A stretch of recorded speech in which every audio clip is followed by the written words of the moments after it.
দক্ষিণ এশিয়ার অন্যতম শ্রেষ্ঠ প্রত্নতাত্ত্বিক সংগ্রহশালা বরেন্দ্র গবেষণা জাদুঘর রাজশাহী নগরীর হাতেমখা এলাকায় অবস্থিত। বঙ্গীয় শিল্পকলার অভূতপূর্ব সমাহারে সমৃদ্ধ এই সংগ্রহশালা। এই জাদুঘরটির কার্যক্রম 1910 সালে চালু হলেও এটি উদ্বোধন হয় 1913 সালে। জাদুঘরটি প্রতিষ্ঠায় দীঘাপতিয়া রাজপরিবারের সদস্য শরৎ কুমার রায়, রাজা প্রমথ নাথ রায়, আইনজীবী অক্ষয় কুমার মৈত্র এবং কলেজিয়েট স্কুলের তৎকালীন শিক্ষক রামপ্রসাদ চন্দ্রের অবদান উল্লেখযোগ্য। প্রতিদিন শিক্ষার্থী, পর্যটক এবং জ্ঞানান্বেষীগণ এই প্রাচীন জাদুঘরটির বৈচিত্র্যময় সংগ্রহ দেখে মুগ্ধ হন। বরেন্দ্র গবেষণা জাদুঘরে পুরাকীর্তির সংখ্যা 9000।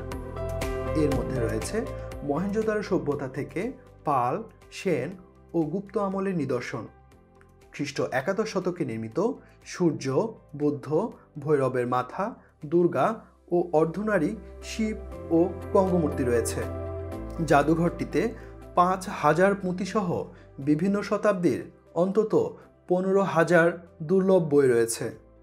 তালপাতার উপরে লেখা পুঁতি, পালযুগ থেকে মুসলিম যুগ পর্যন্ত অঙ্কিত চিত্রকর্ম, প্রজ্ঞা পারমিতার পুঁথিচিত্র থেকে মুঘল যুগের বিভিন্ন মিনিয়েচার নজর কাড়ে। প্রাচীন মুদ্রা সংগ্রহের দিক থেকেও জাদুঘরটি সমৃদ্ধ।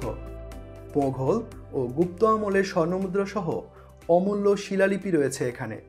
এছাড়া মুসলিম সুলতানদের হাতে লেখা ফরমান, বিভিন্ন যুদ্ধাস্ত্র সহ আছে নানা নিদর্শন। 1910 সালে নির্মিত বরেন্দ্র গবেষণা জাদুঘরটি সংগ্রহশালার দিক থেকে দক্ষিণ পূর্ব এশিয়ার সবচেয়ে ভালো সম্ভার বলে জানিয়েছেন গবেষকরা।